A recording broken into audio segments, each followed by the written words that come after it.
Hello everyone, welcome to my new lecture on linear algebra. तो अभी हम लोग लीनियर अलजेब्रा स्टार्ट करने जा रहे हैं। तो इसमें जो टॉपिक्स हमारे सिलेबस में ठीक है ना, वो गिवन है यहाँ। फर्स्ट तो मैट्रिसेस क्या होते हैं, बेसिक आपको पहले से पता है, ये वो already studied in your intermediate.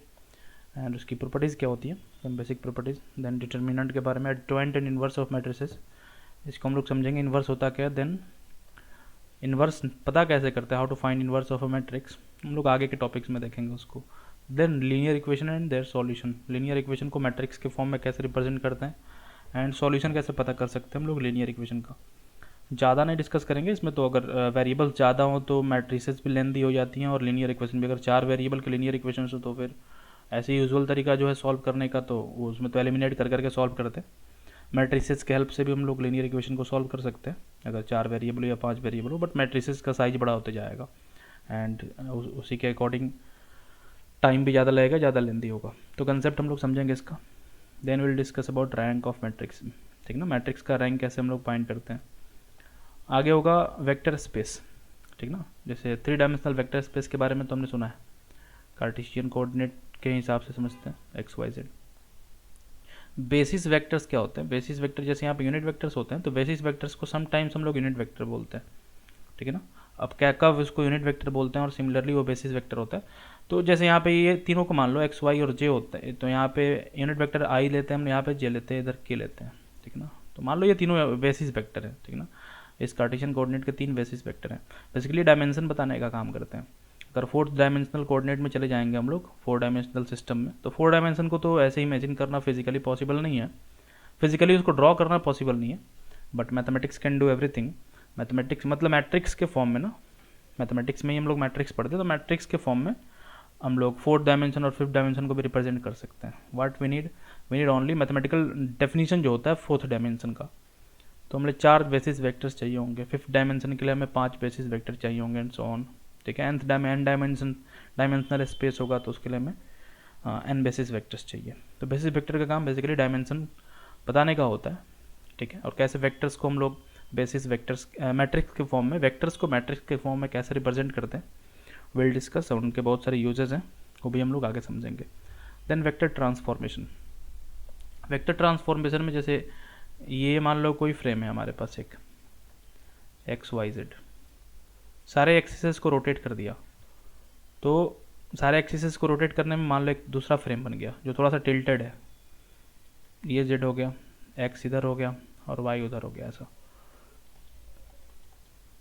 Z ऐसा कुछ बन गया, और सब में कुछ ना कुछ, एक्स में कुछ एंगल का चेंज आया, वाई में कुछ चेंज आया, जेड में कुछ चेंज आया एंगल का, तो ये अलग फ्रेम हो गया, ये अलग फ्रेम हो गया। और बीच में यहाँ पे कोई वेक्टर दे रखा है, let's say we have a vector a b, we have a vector a b here. तो इधर येलो वाले कोऑर्डिनेट से देखो या रेड वाले से, रोटेट करने से, यानी कि कोऑर्डिनेट को चेंज करने से, फ्रेम को चेंज करने से वेक्टर के पोजीशन और ओरिएंटेशन में कोई फर्क नहीं पड़ने वाला। With respect to this 2 frames फर्क पड़ सकता है, बट रियली में वेक्टर जहाँ पे हैं इन दी डोमेन ऑफ स्पेस, तो वेक्टर के ओरिएंटेशन में और वेक्टर के लेंथ में कोई फर्क नहीं पड़ने वाला, किसी भी फ्रेम से हम लोग देखें तो वेक्टर में कोई चेंज नहीं आता। इधर we are looking at the vector from Z और जेड डैश, किसी से भी देखेंगे, ठीक है। तो इसी वेक्टर को इस वाले फ्रेम में रिप्रेजेंट करना हो तो कैसे इस वेक्टर को लिखेंगे, तो पता है हमें, आई जे के कंपोनेंट्स के फॉर्म में लिखते हैं।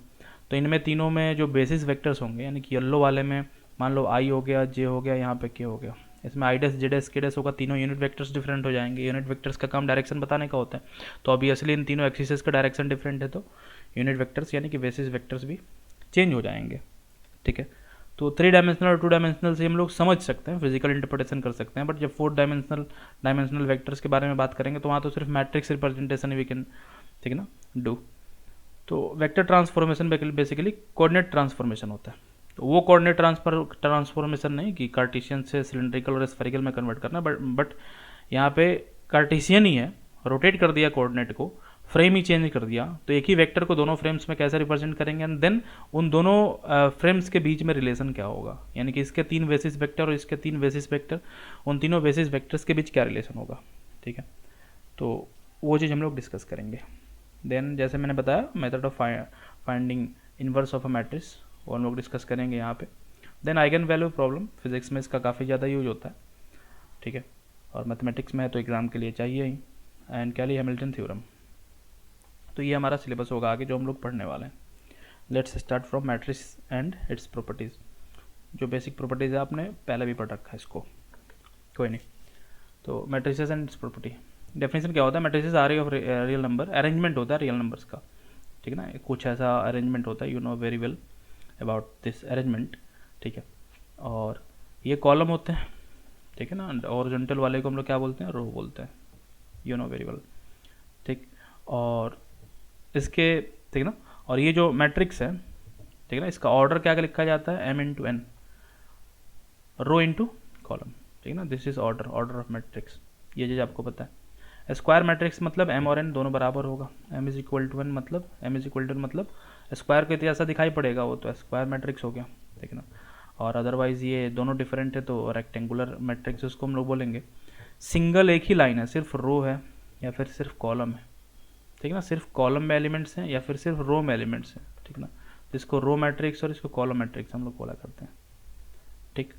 ऐसे वेक्टर्स को, कोई भी वेक्टर हो, जैसे हमारे पास कोई वेक्टर है 3i 4j 2k, तो इनको रो और कॉलम मैट्रिक्स के फॉर्म में रिप्रेजेंट करा जाता है वेक्टर्स को, ठीक। वो हम लोग आगे देखेंगे जब वेक्टर स्पेस हम लोग डिस्कस करेंगे, है कुछ नहीं खास उसमें। फिलहाल हम लोग प्रॉपर्टीज़ को डिस्कस करते हैं। डायगोनल मैट्रिक्स का क्या मतलब हो गया? ऐसा मैट्रिक्स जिसमें सिर्फ डायगोनल में ही एलिमेंट्स हो, बाकी सारे एलिमेंट्स क्या इसके जीरो हो, जो भी एलिमेंट्स हो जीरो हो, सिर्फ डायगोनल पे ही इसके एलिमेंट्स हो, जैसे 1 हो गया, 5 हो गया, 6 हो गया, ऐसा, ठीक। तो डायगोनल पे ही सिर्फ एलिमेंट्स होंगे तो इसको हम लोग डायगोनल मैट्रिक्स बोलते हैं। Non zero elements should be on the diagonal, good, ठीक। और डायगोनल के सारे एलिमेंट्स का जो सम होता है उसको हम लोग ट्रेस बोलते हैं, ठीक है ना, sum of all elements on the diagonal, इसको हम लोग बोलते हैं ट्रेस, ठीक। This is called trace of the matrix, ठीक, ये टर्म याद रहना चाहिए, दिस इज कॉल्ड ट्रेस। इसको सारे एलिमेंट्स को ऐड कर देंगे, 1 5 6 था, ऐड करने के बाद 12 आ जाता, 12 is trace of this particular matrix. Next is zero null null matrix, मतलब सारे एलिमेंट्स इसके जीरो, ठीक है, कैसा भी हो सारे के सारे एलिमेंट्स इसके ज़ीरो। यहाँ पे तो मैं सॉरी, ये तो ऐसा होगा, दो यहाँ पे एक यहाँ पे रहना चाहिए, ये नहीं होगा। 3 by 3 का मैट्रिक्स मान लो ये, ठीक। तो सारे एलिमेंट जीरो होने चाहिए, अब ये मैट्रिक्स सीधा नहीं बना, कोई मतलब नहीं उसका, ठीक। तो सारे एलिमेंट्स जीरो होंगे, उसको नल मैट्रिक्स बोलते हैं, ये सब चीज़ आप जानते हो। ट्रांसपोज का क्या मतलब होता है? कोई भी मैट्रिक्स हो तो ट्रांसपोज का मतलब होता है रो और कॉलम को हम लोग इंटरचेंज कर देते हैं, बेसिकली डायगोनल के अबाउट रोटेट कर देते हैं। ये पॉसिबल है किसके लिए? ट्रांसपोज पॉसिबल है स्क्वायर मैट्रिक्स के लिए ओनली, ठीक है ना। जैसे यहाँ पे 4 3 1 2 5 6 1 8 3 ऐसा कुछ है। तो डायगोनल एलिमेंट जो है ना उनके अबाउट पूरे को रोटेट कर देते हैं, ये जो लाइन हो गया इसके अबाउट, इसको हम लोग रोटेट कर देंगे मैट्रिक्स को, मतलब 5 8 की जगह पहुँच जाएगा, 6 3 की जगह 2 1 की जगह, या फिर ऐसे बोलते हैं हम लोग कि रो और कॉलम को इंटरचेंज कर देते हैं। तो ये स्टैंडर्ड तरीका हुआ बोलने का, समझने के लिए समझ लो कि रोटेट कर देते हैं अबाउट डायगोनल। तो ये तो मैट्रिक्स ए हो गया एंड इट्स ट्रांसपोज, उसको ए टी लिखते हैं ऐसे हम लोग, ठीक है। 4 3 1 पे कोई फ़र्क नहीं पड़ेगा, diagonal elements be as it is और remain it is as it is. 1 1 आ जाएगा यहाँ पे, 3 आ जाएगा नीचे यहाँ, and here we have 8 and 2 6 5 ऐसा हो जाएगा, ये चीज़ है। तो ट्रांसपोज पॉसिबल है सिर्फ स्क्वायर मैट्रिक्स का, ठीक है। अब यहाँ पे अगली बात आ जाती है सिमेट्रिक और सिमेट्रिक मैट्रिसेस क्या होते हैं? सिमेट्रिक मैट्रिसेस होते हैं जिनका ट्रांसपोज होने के बराबर हो जाए। अगर ये ऊपर के जो 3 एलिमेंट्स हैं और नीचे वाले 3 एलिमेंट्स हैं एक ही जैसे हो, जैसे यहाँ भी 8 होता, यहाँ 3 होता, 1 होता, यहाँ भी 8 3 1 है, तो ट्रांसपोज लेने पे मैट्रिक्स में कोई चेंज नहीं आता। तो if A transpose is same as A, मतलब मैट्रिक्स में कोई चेंज ना आए ट्रांसपोज लेने पे उसका, तो वो सिमेट्रिक मैट्रिक्स कहलाता है। एंड अगर ये कुछ ऐसा होता है, मैंने 2 एग्जांपल ले लेना है यहाँ, जैसे यहाँ पे कोई मैट्रिक्स ए 1 2 3 2 1 4, ठीक है ना, यहाँ पे भी 2 होता, यहाँ पे 1 होता, यहाँ पे 4 होता, ऐसा कोई मैट्रिक्स, और यहाँ पे बी हो गया एक और मैट्रिक्स 0 1 5 6 -2 3, और यहाँ पे हो जाता -6 2 -3, ऐसा। ये मैट्रिक्स जो दिखाई पड़ रहा है इसका ट्रांसपोज लेंगे, ए का ट्रांसपोज, तो एक ही बराबर आ जाएगा, मतलब इसको 1 की जगह 1, 2 की जगह 2, 4 की जगह 4, तो एज इट इज़ है। तो ये मैट्रिक्स कैसा मैट्रिक्स हो गया? सिमेट्रिक। और ये जो होगा स्क्यू सिमेट्रिक होगा। इसका ट्रांसपोज लेंगे, बी का ट्रांसपोज, ठीक है, तो वो बी के, अच्छा ये इन सबको ज़ीरो कर लेता हूँ तब जाके हो पाएगा, अदरवाइज पॉसिबल नहीं, मान लो ऐसे है, ठीक है। तो बी का अगर मैंने ट्रांसपोज करा, ठीक है, तो जीरो में तो -1 से मल्टीप्लाई करोगे तो कुछ होगा नहीं, तो ये बी का माइनस आ जा रहा है, नेगेटिव ऑफ दिस, मतलब पूरे को अगर माइनस से मल्टीप्लाई करो तो यहाँ पे तो कोई फ़र्क नहीं पड़ने वाला, जीरो एज इट इज़ रहेगा। यहाँ पे -6, इसको रोटेट करने पे होगा क्या, इसका ट्रांसपोज लेने पे बनेगा क्या, B transpose is nothing but, B transpose को मैं पहले इधर लिख लेता हूँ, 0 0 0 ऐसा है, -6 2 -3 6 -2 3, ऐसा बन गया। और ये बी ट्रांसपोज जो दिखाई पड़ रहा है कुछ ऐसा दिखाई पड़ रहा है कि बी को हमने माइनस से मल्टीप्लाई कर दिया, इसको माइनस से मल्टीप्लाई करने के बाद ये बन जाएगा। तो किसी मैट्रिक्स का ट्रांसपोज उसके नेगेटिव के बराबर आ जाए, ठीक है ना, उसके नेगेटिव के बराबर आ जाए, मतलब ये कैसा हो जाता है, स्क्यू सिमेट्रिक मैट्रिक्स हो जाता है, ठीक है। तो ये चीज़, और ठीक है, ये आगे हम लोग बढ़ते हैं। तो ये कुछ बेसिक प्रॉपर्टीज़ थी। ऑपरेशन जो मैट्रिसेस के होते हैं, ठीक है, मल्टीप्लिकेशन, सब्सट्रैक्शन, एडिशन, उन सब के बारे में उसको हम लोग डिस्कस करते हैं अभी। इसमें सबसे पहले चीज़ आ जाती है इक्वालिटी ऑफ मैट्रिक्स। पहले तो मान लो ABC 3 मैट्रिसेस हमारे पास, और उसका ijth एलिमेंट का मतलब क्या हो गया, ith रो और jth कॉलम का जो एलिमेंट, तो aij उसको लिखते हैं, बी वाले के उस एलिमेंट को हम लोग bij लिख देते हैं, सी वाले के एलिमेंट को हम लोग cij लिख देते हैं, ith रो jth कॉलम, ठीक है ना, पहले जो है रो होगा, दूसरा वाला कॉलम होगा, ऐसा। तो सारे एलिमेंट्स अगर इक्वल होंगे, ठीक है ना, aij बराबर होगा bij के, मतलब इसका फर्स्ट और फिफ्थ मान लो कर देते हैं, फर्स्ट रो का फिफ्थ एलिमेंट बराबर होगा बी के फर्स्ट रो के और फिफ्थ एलिमेंट के, फर्स्ट रो के और फिफ्थ कॉलम के एलिमेंट के, और यहाँ भी फर्स्ट रो के और फिफ्थ कॉलम के एलिमेंट के। तो ये दोनों एलिमेंट्स अगर बराबर होंगे दोनों मैट्रिसेस के, और ऐसे सारे के सारे एलिमेंट्स अगर बराबर हों, सिर्फ दो ही नहीं, सारे एलिमेंट्स बराबर हों, मतलब कोई भी आई और कोई भी जे ले लो, दोनों जगह अगर वो दोनों बराबर होते हैं, ओनली देन, ठीक है ना, दोनों मैट्रिसेस क्या कहलाएंगे, इक्वल मैट्रिसेस कहलाएंगे, मतलब ए और बी इक्वल होगा, कॉरस्पॉन्डिंग एलिमेंट्स उनके इक्वल होंगे अगर, ठीक है ना। And both this matrices should have same order, दोनों का ऑर्डर क्या होना चाहिए, same number of rose and same number of column होने चाहिए, मतलब आई और जे का जो रेंज है वो सेम होना चाहिए, ठीक है। तो दोनों के लिए फॉर बोथ दिस मैट्रिसेस, तो ये तो चीज़ आपको बहुत पहले से ही पता। Next, multiplication of matrix. Multiplication कब पॉसिबल है, ठीक है ना, पहले मैट्रिक्स का कॉलम, यहाँ तो मल्टीप्लिकेशन बाय स्केलर है, ठीक है ना, आगे हम लोग मल्टीप्लिकेशन भी देखते हैं। तो किसी स्केलर से किसी मैट्रिक्स को मल्टीप्लाई करेंगे तो उसके सारे एलिमेंट्स में मल्टीप्लिकेशन हो जाएगा, मतलब कोई भी एलिमेंट हो, ए आई जे का मतलब ith रो और jth कॉलम, मतलब कोई भी एलिमेंट है, ये मैट्रिक्स के सारे एलिमेंट्स को रिप्रेजेंट करता है for different corresponding values of I and J, अलग अलग जो वैल्यूज़ होंगे आई और जे के, उनके लिए सारे एलिमेंट्स को ये रिप्रेजेंट करता है आई जे। तो सारे एलिमेंट्स को हम लोग लेमडा से मल्टीप्लाई कर देंगे। अगर एक मैट्रिक्स को किसी कांस्टेंट से मल्टीप्लाई करा जा रहा है, then same constant will be multiplied on every element of that particular matrix. Next, addition, ठीक है। तो एडिशन में भी ऑर्डर उनका सेम होना चाहिए, matrices should have of same order, तो दोनों का ऑर्डर सेम होना चाहिए, और कॉरस्पॉन्डिंग एलिमेंट्स को हम लोग ऐड कर देते हैं। जैसे इक्वालिटी ऑफ मैट्रिक्स में क्या था, ए आई जे इक्वल होना चाहिए बी आई जे के, मतलब कॉरस्पॉन्डिंग एलिमेंट्स, ठीक है। जैसे पहले वाले मैट्रिक्स के थर्ड रो और फोर्थ कॉलम का एलिमेंट जो है, दूसरे वाले मैट्रिक्स के भी थर्ड रो और फोर्थ कॉलम का एलिमेंट, वो दोनों सेम होना चाहिए। तो ऐसे सारे एलिमेंट्स सेम होना चाहिए, इक्वल मैट्रिसेस कहलाएंगे। अगर ऐड करना है दो मैट्रिसेस को, तो यहाँ पे कोई भी ऐसा फंडा नहीं है सेम होने का, हो भी तो कोई फर्क नहीं पड़ने वाला, बट ऑर्डर उनका सेम होना चाहिए, both matrices should have same order, ठीक है ना, दोनों का ऑर्डर होना चाहिए सेम, और कॉरस्पॉन्डिंग एलिमेंट्स को ऐड कर देते हैं यहाँ, ठीक है। फर्स्ट रो फर्स्ट कॉलम के एलिमेंट्स के दोनों के एलिमेंट्स को ऐड करेंगे, दूसरे वाले का सेकेंड रो और सेकेंड कॉलम का, और पहले वाले का सेकेंड रो और सेकेंड कॉलम के एलिमेंट्स को ऐड करेंगे, मतलब कॉरस्पॉन्डिंग एलिमेंट्स को हम लोग ऐड करते हैं। काफ़ी सिंपल प्रॉपर्टी है, इसके बारे में भी आपको पहले से पता है। प्रॉपर्टी ऑफ एडिशन, ठीक है ना। कम्यूटेटिव होता है, मतलब ए प्लस बी और बी प्लस ए दोनों सेम होगा, कम्यूट करे, कम्यूट नहीं करना बोलते हैं, कम्यूटेटर का और कम्यूट करने का क्या मतलब होता है मैं आगे समझाता हूँ, बट ये बेसिक लॉज है। तो ये कम्यूटेटिव होता है, मतलब ए को बी में ऐड करो, बी को ए में ऐड करो, ठीक है ना, वो सेम आएगा रिजल्ट उसका। एसोसिएटिव, ठीक है, जैसे ए प्लस बी है, मतलब 3 मैट्रिसेस को अगर ऐड करना है तो 2 को पहले ऐड कर लिया, उसमें तीसरे को ऐड करा, या फिर बाकी 2 को बाद वाले 2 को पहले ऐड कर लिया और पहले वाले को बाद में उसमें ऐड करा। तो कैसे भी ऐड करो, 3 मैट्रिसेस को ऐड करना है। एसोसिएटिव लॉ की बात तब करते हैं हम जब 2 से ज़्यादा, ठीक है ना, टर्म्स पे काम करना हो, हमें 2 से ज़्यादा टर्म्स को हमें ऐड करना हो, ठीक है। तो ऐसा कुछ।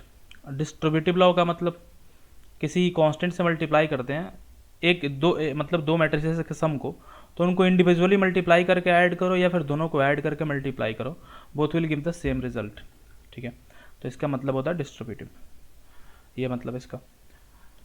नेक्स्ट मैट्रिक्स मल्टीप्लिकेशन, मतलब 2 मैट्रिसेस हैं, ए और बी को हमें मल्टीप्लाई करना है। तो अगेन इस केस में ए और बी को अगर मल्टीप्लाई करना है तो पहले वाले का कॉलम, ठीक है ना, पहले वाले का कॉलम और दूसरे वाले के रो के बराबर होना चाहिए। Number of column in first one should be equal to the number of row in second one. मतलब मान लो एक मैट्रिक्स है यहाँ 3 2 1 4 और एक यहाँ मैट्रिक्स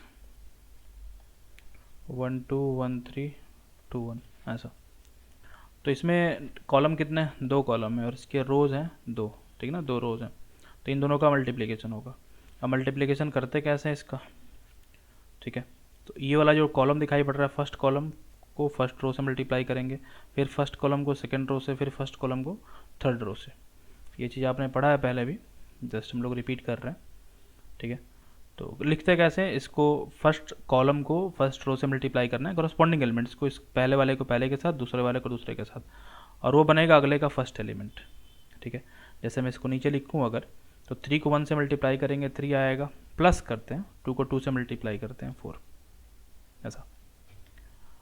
अगला एलिमेंट जो होगा इसी को 3 2 को सेकंड वाले कॉलम से मल्टीप्लाई करेंगे, फर्स्ट वाले रो को सेकंड वाले कॉलम से। पहले का जो कॉलम होना चाहिए दूसरे के रो के बराबर होना चाहिए, पहली बात।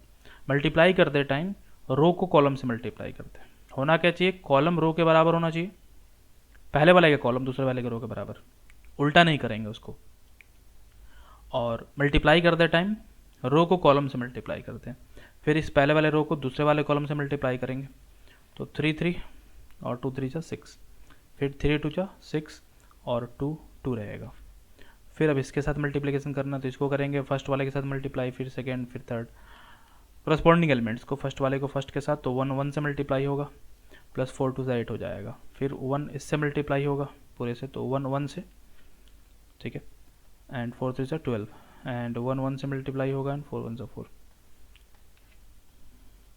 ये ऊपर 12 रहेगा, 12 नहीं सॉरी 4 3 7 होगा, 7 9 8 9 13 5 ये होगा। अच्छा, ये तो मैट्रिक्स ए रहा, ये मैट्रिक्स बी रहा, और ये दोनों का प्रोडक्ट है, तो ए बी जो होगा वो ये आया। अच्छा, ए बी का जो ऑर्डर है और दूसरे वाले मैट्रिक्स के ऑर्डर के जैसा है, ठीक है ना। जो ए बी का ऑर्डर मतलब प्रोडक्ट जो आता है उसका ऑर्डर जो होता है वो सेकेंड वाले मैट्रिक्स के ऑर्डर का होता है। ए और बी को मल्टीप्लाई करा, ठीक है ना, तो A into B is equal to C है, तो order of C will be same as the order of B, ठीक है ना, सी का ऑर्डर बी का ऑर्डर के जैसा होगा, आया पिछले वाले में, ठीक है। तो ये मतलब रहा। तो हमें क्या करना है, हमेशा पहले वाले के कॉलम को दूसरे वाले के रो के बराबर करना है, फर्स्ट का कॉलम दूसरे के रो के बराबर होना चाहिए, देन मल्टीप्लाई करते टाइम, ठीक है ना, रो को कॉलम के साथ मल्टीप्लाई करते हैं, फर्स्ट रो को पहले फर्स्ट कॉलम के साथ, फिर फर्स्ट रो को सेकंड कॉलम के साथ, फर्स्ट रो को थर्ड कॉलम के साथ, एंड सो ऑन, ठीक। ये भी आपने इंटरमीडिएट में ही पढ़ रखा है। आगे हम लोग पढ़ते हैं। तो पीछे हमने एडिशन में देखा, एडिशन जो होता है, एडिशन जो मैट्रिक्स का होता है वो कम्यूटेटिव होता है, मतलब कम्यूट करता है, ए प्लस बी और बी प्लस ए सेम होता है, बट मल्टीप्लिकेशन में ऐसा नहीं है, ठीक है ना। मल्टीप्लिकेशन में A into B not equal to B into A, अगर हो जाएगा तो बोल देंगे कि वो कम्यूट कर रहा है, ठीक है ना। If A equal into B अगर बराबर हो जाए बी इंटू ए के, सम केसेस में होता है, उसको हम लोग आगे डिस्कस करते हैं कब होगा, बट अगर वैसा होता है तो ये क्या कहलाएगा, कम्यूटेटिव कहला जाएगा। तो वहाँ पे कम्यूटेटिव ना बोल के हम लोग बोलते हैं A and B are commuting, तो वही बात है, कम्यूटेटिव हो जाएगा। तो but usually in general most of the cases वो कम्यूट नहीं करता, प्रोडक्ट मैट्रिसेस का कम्यूट नहीं करता, मतलब ए इंटू बी इक्वल नहीं होता बी इंटू ए के। होगा कब, किस किस केसेस में होता है और उसका क्या यूज होता है, उसको हम लोग आगे डिस्कस करते हैं। फिलहाल जनरल केसेस में रहते हैं। तो in general A B not equal to B A अगर हो जाएगा, then we can say A B is equal to B A, मतलब A and B are commuting, मतलब multiplication of A and B are commuting. Addition तो उनका commute करता है, हमने पीछे देखा। ए और बी को ऐड करो या बी और ए को ऐड करो, ए में बी को या बी में ए को, कोई फर्क नहीं पड़ने वाला, ठीक है। बट प्रोडक्ट जैसे ये कुछ ऐसा है, ठीक है ना, जैसे दो वेक्टर्स को ऐड करते हैं, वेक्टर ए और वेक्टर बी को ऐड करा, क्योंकि वेक्टर्स को भी हम लोग इसी फॉर्म में रिप्रेजेंट करते हैं, तो उस तरीके से मैं कुछ समझाता हूँ। तो ए और बी को ऐड करा या बी और ए को ऐड करो तो फर्क नहीं पड़ता, ठीक है ना। वेक्टर्स को भी ऐसे ऐड करते हैं तो वेक्टर्स का भी एडिशन कम्यूट करता है। बट वेक्टर का मल्टीप्लिकेशन क्रॉस प्रोडक्ट की अगर बात करो, A cross B not equal to B cross A, ये तो कभी नहीं होता, इसमें कोई एक्सेप्शन भी नहीं है, ठीक है ना, इसमें कोई एक्सेप्शन नहीं है। उनका जो प्रोडक्ट है, cross product of two vectors, वो कम्यूट नहीं करता। तो similarly multiplication of two matrices doesn't commute in general. इसमें भी कुछ केसेस होते हैं जहाँ कम्यूट करता है, विल डिस्कस लेटर। एसोसिएटिव होता है, मतलब एसोसिएटिव का मतलब हो गया जब तीन मैट्रिसेस होंगे तो ऑर्डर इज इंपॉर्टेंट। अगर ए और बी सी लिखा हुआ है, बी और सी को पहले बी को सी से मल्टीप्लाई करा, ऑर्डर पे हमें हमेशा फोकस करना, ऑर्डर चेंज नहीं करना। तो we can also write it as A into B, A को बी से पहले मल्टीप्लाई कर दिया, देन उसको सी में मल्टीप्लाई करा, both will give the same result, ठीक है। तो एसोसिएटिव तो होगा, ठीक है, कम्यूट नहीं कर रहा, कम्यूटिव नहीं होगा। अगर इक्वल आ जाए अगर, तो in that particular case it is called commuting, matrices are commuting, या multiplication of this two matrices, product of this two matrices is commuting, ठीक है। स्केलर मल्टीपल, तो लेमडा कोई नंबर है, उसको ए से मल्टीप्लाई कर दिया और देन ये एक नया मैट्रिक्स बन गया, इसको बी से मल्टीप्लाई करा, या फिर ए को अलग कर दो, लेमडा को बी से मल्टीप्लाई कर दिया और तब ए और बी को मल्टीप्लाई करा, तो both will gives the same result, ठीक है ना, दोनों से सेम रिजल्ट आएगा, तो इसमें कोई फर्क नहीं पड़ने वाला। डिस्ट्रीब्यूटिव लो जैसे एडिशन में हमने देखा, ठीक है ना, एक कांस्टेंट है और दो यहाँ पे मैट्रिसेस हैं, दोनों मैट्रिसेस का सम है, होल को मल्टीप्लाई कर दिया, पूरे दोनों के सम को मल्टीप्लाई करा, तो इंडिविजुअली मल्टीप्लाई करो या फिर दोनों को ऐड करके और मल्टीप्लाई कर दो, या फिर इंडिविजुअली मल्टीप्लाई करके ऐड कर दो, both will give the same result, मतलब ये डिस्ट्रीब्यूटिव होता है एडिशन। यहाँ भी एडिशन जो यहाँ पे डिस्ट्रीब्यूटिव लॉ ओवर एडिशन। अब यहाँ पे डिस्ट्रीब्यूटिव का मतलब यहाँ पे तो हम लोगों ने स्केलर को मल्टीप्लाई करा था, तो ये तो फंडा समझ में आ रहा है, कोई दिक्कत नहीं, नंबर की बात थी। अगर तीन मैट्रिसेस हो हमारे पास, ठीक है, तो दो को ऐड करके तीसरे में मल्टीप्लाई करेंगे, या फिर इंडिविजुअली मल्टीप्लाई करके थर्ड वाले मैट्रिक्स से। यहाँ पे ऑर्डर इंपॉर्टेंट है, ऑर्डर इंपॉर्टेंट का मतलब जैसे यहाँ दो केसेस दिखाई पड़ रहे हैं, ए और बी का सम है और दोनों के सम को सी से मल्टीप्लाई करा गया, और यहाँ पे ए को मल्टीप्लाई करा बी और सी के सम से। तो ऑर्डर क्या है ना, ए पहले है बी के और बी के बाद सी है, तो प्रोडक्ट के बाद भी जो होगा ना, ए सी जो है बी के बाद है और ए के भी बाद है, मतलब सबसे पहले ए होगा बी और सी में, तो सी से भी पहले ए को रखेंगे और सी से पहले बी को रखेंगे, बी इज ऑल्सो, ठीक है ना, वो पहले है सी के बेसिकली, ठीक है। इस वाले केस में ए जो है वो बी और सी से पहले है, ए बी सी में लिखा गया है क्योंकि ए बी सी का सीक्वेंस जो होता है अल्फाबेट का वैसे ही होता है, समझने के लिए बस, ठीक है। तो जैसे यहाँ पे कोई भी मैट्रिक्स हो, M1 मैट्रिक्स हो और यहाँ पे n हो और यहाँ पे l हो, कोई मैट्रिक्स m एंड l हो ऐसा, तो प्रोडक्ट भी होगा m l होगा और m n होगा और m को l से मल्टीप्लाई करेंगे। तो ऑर्डर इज इंपॉर्टेंट, जो पहले है वो पहले रहेगा दोनों केसेस में, मल्टीप्लाई होने के बाद भी। a यहाँ पर पहले है b और c से, तो मल्टीप्लाई होने के बाद भी a b से मल्टीप्लाई होगा और a c से मल्टीप्लाई होगा, तो ऑर्डर पे बस फोकस करेंगे इसमें, ठीक है। नेक्स्ट एक मैट्रिक्स को आइडेंटिटी मैट्रिक्स से मल्टीप्लाई करना है। तो आइडेंटिटी मैट्रिक्स का मतलब होता है डायगोनल एलिमेंट उसका 1 हो, जैसे ये 3x3 का एक आइडेंटिटी मैट्रिक्स है, इसका डायगोनल एलिमेंट्स 1 है। आई एम का मतलब हो गया, इसको simply I M into M लिखते हैं, मतलब दोनों चीज़ें सेम है इसके, number of rows number of column, तो एम एलिमेंट्स हैं। और आई एन का मतलब हो गया सिंपली एन इंटू एन, मतलब नंबर ऑफ रोज और N column both are N, ठीक है। इसको मल्टीप्लाई करना है ए के साथ। मल्टीप्लिकेशन में एक चीज़ आपको पता है, कॉलम नंबर ऑफ कॉलम पहले वाले के बराबर होनी चाहिए रो के, तो मल्टीप्लाई करते टाइम इसको ऐसे अरेंज करना होगा, इसको मैं आई एम लिख देता हूँ, और m इंटू एम लिखो, कोई दिक्कत नहीं है। एक हमारे पास है आई एन इंटू एन का है, और एक हमारे पास जो मैट्रिक्स है m इंटू एन का है। अगर इन दोनों का हमें कॉम्बिनेशन लेना है, ठीक है, इन दोनों को मल्टीप्लाई करना, तो मल्टीप्लाई करते टाइम मल्टीप्लिकेशन तभी पॉसिबल है कि पहले वाले का कॉलम दूसरे वाले के रो के बराबर हो, ठीक है। तो इसका कॉलम कितना है m, और इसका रो कितना है m, तो आई एम को पहले रखेंगे और ए को बाद में रखेंगे, तभी मल्टीप्लिकेशन पॉसिबल है। ए को पहले और आई एम को बाद रखेंगे तो मल्टीप्लिकेशन पॉसिबल नहीं है। हमेशा कॉलम पहले वाले का बराबर होना चाहिए दूसरे वाले के रो के, तो ये समझ में आ रहा है। अब इन दोनों का अगर कॉम्बिनेशन लेना है, इन दोनों का प्रोडक्ट लेना है, तो इन दोनों में उल्टा करना पड़ेगा। क्यों? इसका जो कॉलम है n है और इसका जो रो है वो m है, तो इसको पहले रख के तो इससे मल्टीप्लाई कर नहीं सकते। उल्टा अगर कर लें, a को मल्टीप्लाई करें आई एन से तो पॉसिबल है, क्योंकि तब इसका कॉलम देखना पड़ेगा, दैट इज n, और इसका रो n है ही, ठीक है ना, दोनों सेम है तो n ही होगा, तो इसको ऐसे मल्टीप्लाई करेंगे। और आइडेंटिटी मैट्रिक्स है, चूंकि आई एम और आई एन आइडेंटिटी मैट्रिक्स है, तो a ही रह जाएगा, उसमें कोई चेंज नहीं आने वाला। बट ऑर्डर का ध्यान रखना है हमें, ठीक है। ऑर्डर आइडेंटिटी मैट्रिक्स का भी ऑर्डर देखना होता है, ये नहीं कि कुछ भी ऑर्डर है आइडेंटिटी मैट्रिक्स का और उसको किसी भी अदर ऑर्डर वाले मैट्रिक्स से उसको मल्टीप्लाई करके और सेम मैट्रिक्स मिल जाएगा, ऐसा नहीं होता। 1 के जैसा काम करते हैं, जैसे किसी नंबर को 1 से मल्टीप्लाई करा था 4 आया, बट वहाँ पे तो कुछ फंडा होता नहीं है नंबर में, बट यहाँ पे ऑर्डर इज इम्पॉर्टेंट, ठीक है। तो जब भी मल्टीप्लाई करना होता है तो पहले वाले का कॉलम दूसरे वाले के रो के बराबर होना चाहिए, ठीक है, ये चीज़ होगा। ये तो हुआ। नेक्स्ट देखते हैं हम लोग, नेक्स्ट है कम्यूटेटर। कम्यूटेटर क्या होता है? जैसे अभी हमने मैट्रिक्स के मल्टीप्लिकेशन में एक प्रॉपर्टी देखी थी, ये दोनों इक्वल नहीं होते हैं, ठीक ना, होते हैं तो होंगे तो उनको हम लोग बोलते हैं कि A is commuting with B, या product of two matrices are commuting. तो A B not equal to B, ये तो सर चलो समझ में आ रहा है, इन जनरल केस है ये, ठीक है। तो दोनों के प्रोडक्ट इक्वल नहीं होते हैं, बट इनके प्रोडक्ट का अगर हम लोग डिफरेंस ले लें, इक्वल नहीं है तो इनका डिफरेंस कुछ होगा, डिफरेंस होगा तो ये कुछ देगा, कुछ वैल्यू आएगा इसका, ठीक है ना। ऑब्वियसली दो मैट्रिसेस का प्रोडक्ट मैट्रिक्स होगा, ये भी मैट्रिक्स होगा, तो दो मैट्रिसेस का डिफरेंस भी मैट्रिक्स होगा, ठीक है। तो इनका जो डिफरेंस होता है, this difference is called commutator. ऐसे डिफरेंस को हम लोग क्या बोलते हैं? कम्यूटेटर बोलते हैं।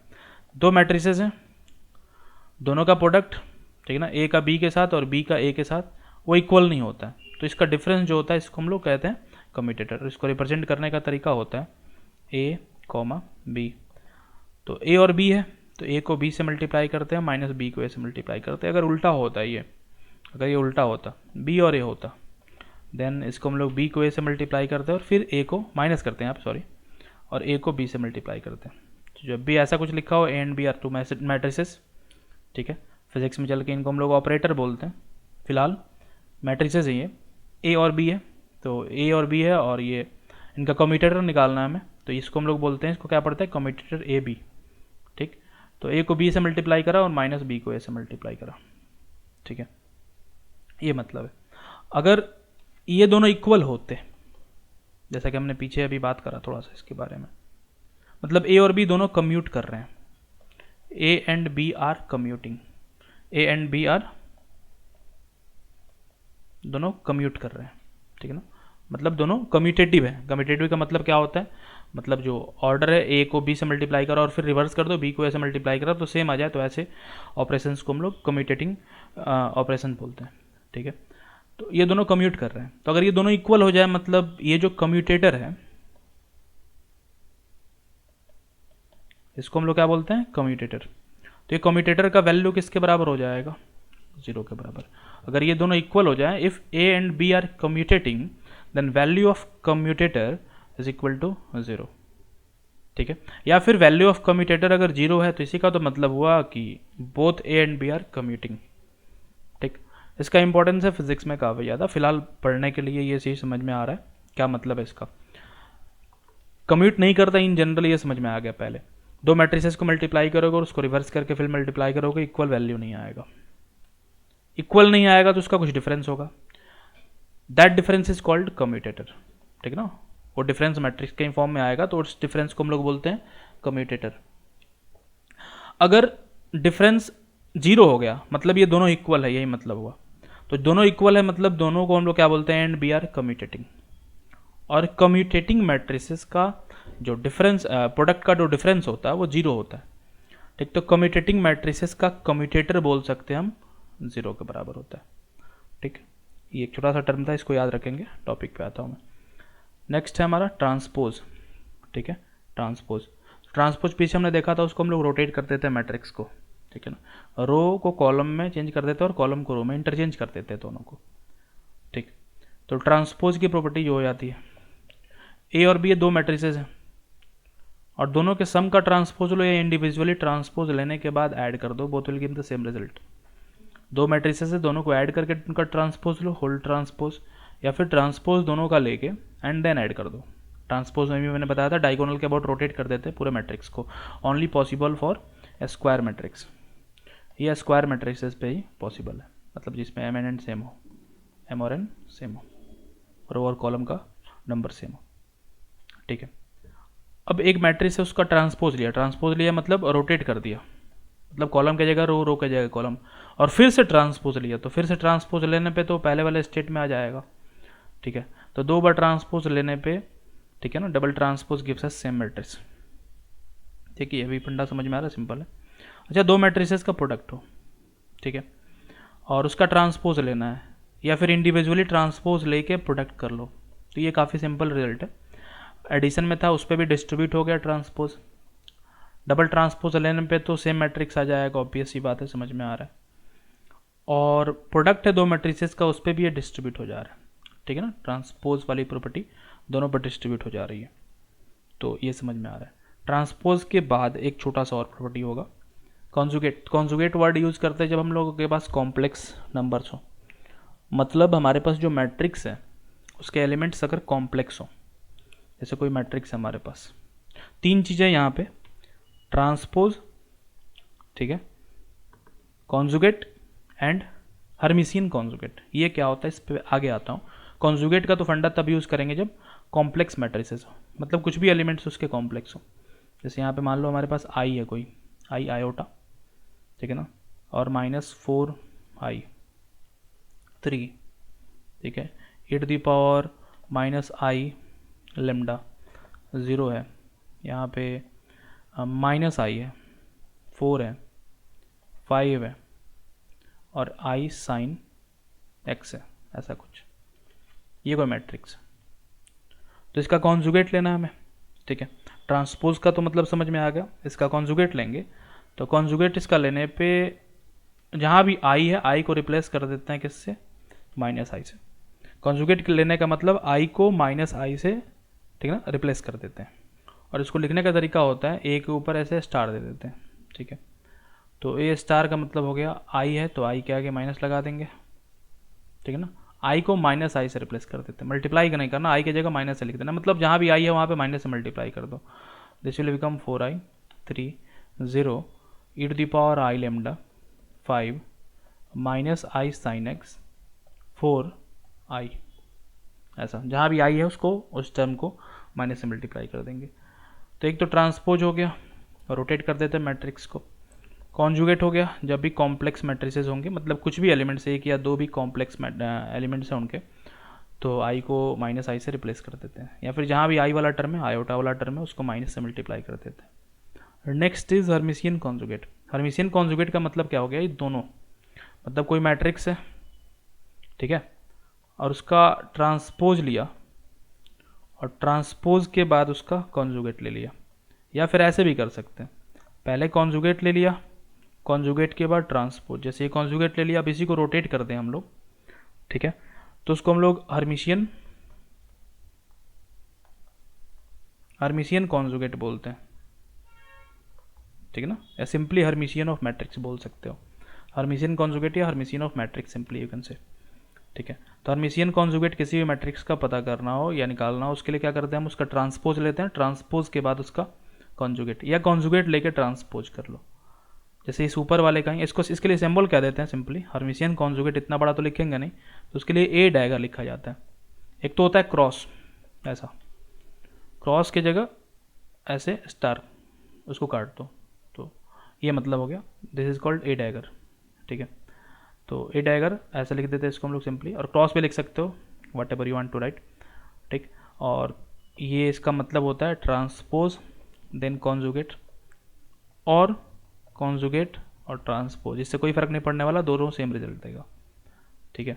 सबको जहाँ भी आई है उसको माइनस आई करके रोटेट कर दो, या फिर रोटेट करके माइनस लगाओ, क्या फ़र्क पड़ने वाला, ठीक है। तो दोनों से सेम रिजल्ट आएगा। तो ये तो कॉन्जुगेट था, इसको रोटेट कर देंगे तो हर्मिशियन कॉन्जुगेट हो जाएगा। तो तीन चीज़ें यहाँ पे, ट्रांसपोज सिंपल है, कॉन्जुगेट कॉम्प्लेक्स होगा तो कॉन्जुगेट का फंडा काम करता है, हर्मिशियन कॉन्जुगेट तो ट्रांसपोज भी और कॉन्जुगेट भी, सेम मैट्रिक्स को का ट्रांसपोज भी लेना है, कॉन्जुगेट भी लेना है। यह छोटी सी बात और इसी में हर्मिशियन कॉन्जुगेट में। तो हर्मिशियन कॉन्जुगेट तो समझ में आ गया, ए डायगर का मतलब होता है ए ट्रांसपोज और कॉन्जुगेट, या फिर simply you can write it as a conjugate then transpose, this is Hermitian conjugate. अच्छा, अब matrix itself, Hermitian anti Hermitian, anti Hermitian matrix,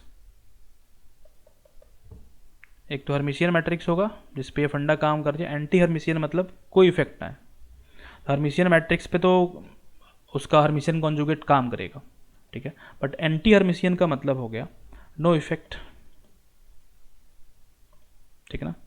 मतलब नो इफेक्ट का मतलब क्या हो गया, ए डायगर गिव्स यू ए, मतलब उसका ट्रांसपोज लेंगे, ट्रांसपोज के बाद कॉन्जुगेट लेंगे तो वो सेम मैट्रिक्स ही आ जाएगा, तो उस पर कोई फर्क नहीं पड़ने वाला, ये मतलब हुआ इसका, ठीक है ना। ट्रांसपोज लिया और ट्रांसपोज के बाद कॉन्जुगेट लिया तो मैट्रिक्स में कोई चेंज ना है, this is called anti Hermitian matrix. कहने का क्या मतलब है, कब कोई फर्क नहीं पड़ेगा, जैसे ऐसे हमको पता है कोई मैट्रिक्स हो, उसका ट्रांसपोज लिया और ट्रांसपोज का अगेन ट्रांसपोज लिया तो वो सेम मैट्रिक्स आ जाता है।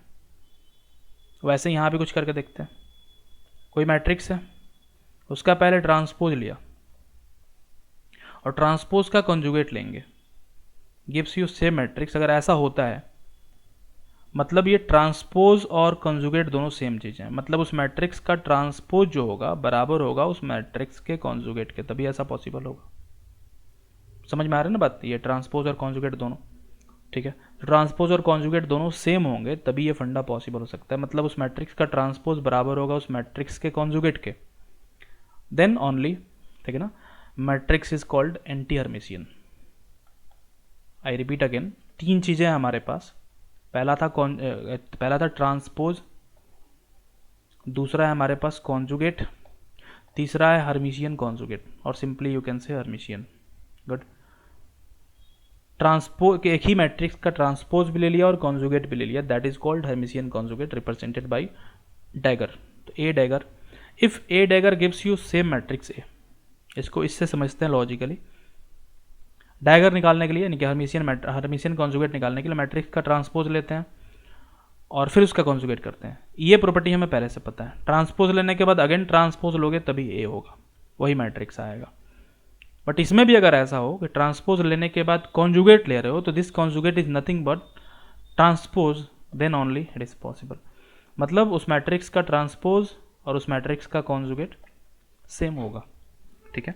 तो यहाँ पे दो बातें हैं एंटी हर्मिशियन मैट्रिक्स के लिए। Anti Hermitian matrix are those matrices जिसका हर्मिशियन कॉन्जुगेट सेम मैट्रिक्स हो, या दूसरी बात ट्रांसपोज उसका कॉन्जुगेट के बराबर हो, such matrices are called anti Hermitian matrices. और ये तीनों के तीनों प्रॉपर्टीज, तीनों के तीनों चीज़ें स्क्वायर मैट्रिक्स में ही काम करती हैं, ठीक है ना। Transpose, conjugate and Hermitian conjugate, all those three properties of matrix, ठीक है ना, work on square matrices only, ठीक है। तो इतना चीज़ समझ में आ रहा है, ठीक है, इतना हुआ।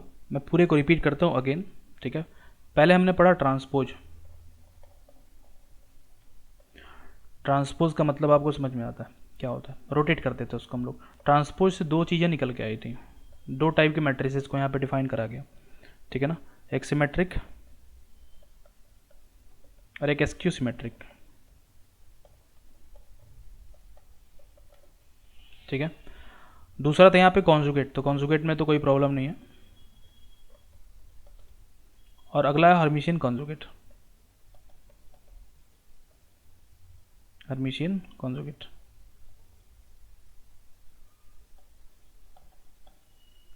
यहाँ से भी दो चीज़ें निकल के आई थी, ठीक है। हर्मिशियन कॉन्जुगेट का मतलब क्या हो तो आपको पता है, बट अगर हर्मिशियन कॉन्जुगेट का कोई फर्क ना पड़े, ये दो चीज़ें कब निकल के आई थी, ठीक है। सिमेट्रिक का मतलब होता है ए का ट्रांसपोज लेने पे ए आ जाए, मतलब मैट्रिक्स में कोई चेंज ना आए। ए का ट्रांसपोज लेने पे अगर माइनस ए आ जाए तो एंटी सिमेट्रिक, एसक्यू सिमेट्रिक कहलाता है। हर्मिशियन कॉन्जुगेट से दो चीज़ें, दो मैट्रिसेस निकल के आई थी, हर्मिशियन मैट्रिक्स और anti Hermitian matrix. SQ symmetric को एंटी सिमेट्रिक भी बोल सकते हो, anti Hermitian matrix. Hermitian matrix में ए का डैगर लेने पे, डैगर का मतलब क्या होगा, transpose and conjugate, gives you same, ठीक है ना। मतलब सिमेट्रिक हर्मिशियन मैट्रिक्स होगा तो इस पे ये सक्सेसफुल हो जाता है, सेम नहीं देगा, इसमें तो सेम आ जाता था, सिमेट्रिक में क्या होता था वो सेम हो जाता था। बट इस वाले केस में अगर इसका हर्मिशियन कॉन्जुगेट लेंगे तो इसका कुछ वैल्यू आएगा, ठीक है ना, सेम नहीं होगा, ठीक है ना, सेम नहीं होगा, ऐसा लिख देता हूँ मैं, ठीक है। और अगर ये सेम हो गया, अगर ये सेम हो गया, उसी मैट्रिक्स के बराबर आ गया, मतलब कोई चेंज ना आए, कोई इफेक्ट ना आए, तो ऐसे को हम लोग बोलते हैं एंटी हर्मिशियन, ठीक है ना, एंटी हर्मिशियन मैट्रिक्स। और इसमें केसेस क्या है, सेम अगर हो गया मतलब हो गया कि उस मैट्रिक्स का ट्रांसपोज बराबर है उस मैट्रिक्स के कॉन्जुगेट के। कॉन्जुगेट का फंडा तब काम करेगा जब कॉम्प्लेक्स हो, ठीक है ना, अदरवाइज कोई मतलब नहीं है कॉन्जुगेट का। तो कॉम्प्लेक्स हो तो कॉन्जुगेट वाला टर्म काम करेगा और ट्रांसपोज सब पे काम करेगा। तो transpose and conjugates are same thing, then ये पॉसिबल है, ठीक है।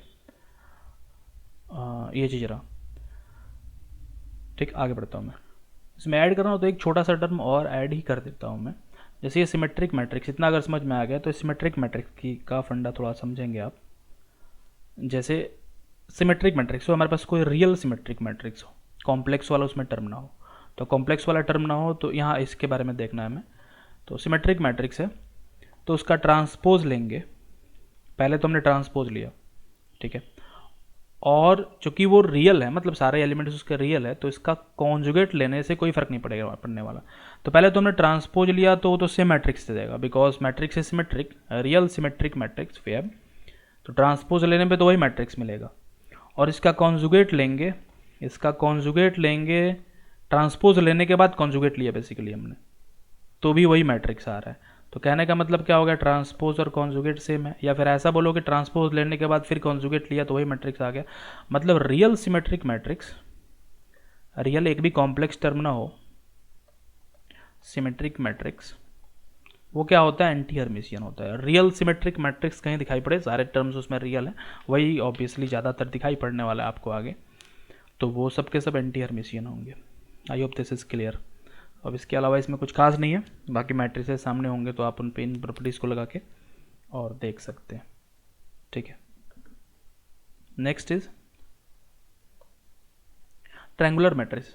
ट्रायंगुलर मैट्रिक्स का मतलब ये नहीं होगा कि मैट्रिक्स जो होगा ट्रायंगल के फॉर्म होगा, बट उसके एलिमेंट्स ऑब्वियसली जो सिर्फ नॉन जीरो एलिमेंट्स होंगे वो एक ट्रायंगल का फॉर्मेशन कर रहे होंगे, वैसा कुछ शेप दिखाई पड़ेगा। जैसे यहाँ दिखाई पड़ रहा है पहले वाले में एक स्क्वायर मैट्रिक्स है, सबके सब स्क्वायर ही है, तो यहाँ पर ट्रायंगल एक एलिमेंट जीरो है नीचे का, तो ये सब अपर ट्रायंगुलर मैट्रिक्स है, मतलब ऊपर के एलिमेंट्स डायगोनल और डायगोनल के ऊपर के एलिमेंट्स नॉन जीरो हैं, और यहाँ डायगोनल और डायगोनल के नीचे के एलिमेंट्स नॉन जीरो हैं, तो ये लोअर ट्रायंगुलर मैट्रिसेस कहलाते हैं, ठीक है ना। अब इनको देखने का क्या मतलब है, इनका क्या ज़रूरत पड़ा, वो आगे इक्वेशन सॉल्व करने में हमें उनको एलिमिनेट वगैरह करके और मैट्रिक्स ऑपरेशन करके, ठीक है, रो और कॉलम को इंटरचेंज करके, ऐड सब्ट्रैक्ट करके जो उस पर ऑपरेशंस होते हैं उनको करने के बाद हमें इस फॉर्म में लाना पड़ता है, उसको अपर ट्रायंगुलर लोअर ट्रायंगुलर के फॉर्म में कन्वर्ट करना पड़ता है in order to solve equation, ठीक। तो फिलहाल ये समझने की बात है, दिखाई पड़ रहा है तो दिखाई पड़ने मात्र से इसको दो नाम दे दिया गया similarly, upper and lower triangular matrix, ठीक है। डायगोनल मैट्रिक्स का मतलब सिर्फ डायगोनल एलिमेंट्स होंगे, उसी को हम लोग यूनिट मैट्रिक्स बोलते हैं, पीछे मैंने डिस्कस करा। अगर डायगोनल के सारे एलिमेंट्स, स्केलर मैट्रिक्स को बोलते हैं। डायगोनल मैट्रिक्स का मतलब सारे एलिमेंट्स सिर्फ डायगोनल पे हों, बाकी सारे जीरो हों। स्केलर मैट्रिक्स किसको बोलते हैं? डायगोनल पे ही हो, scalar matrices are also diagonal matrix, but सब सारे एलिमेंट्स सेम हो, और सेम होने के बावजूद अगर वो सबके सब वन हो, मतलब वो आइडेंटिटी मैट्रिक्स कहलाएगा। यूनिट मैट्रिक्स और आइडेंटिटी मैट्रिक्स, ये भी चीज़ें आप जानते हैं पहले से। तो ये कुछ बेसिक प्रॉपर्टीज़ थी, ठीक है ना, वो हो गई।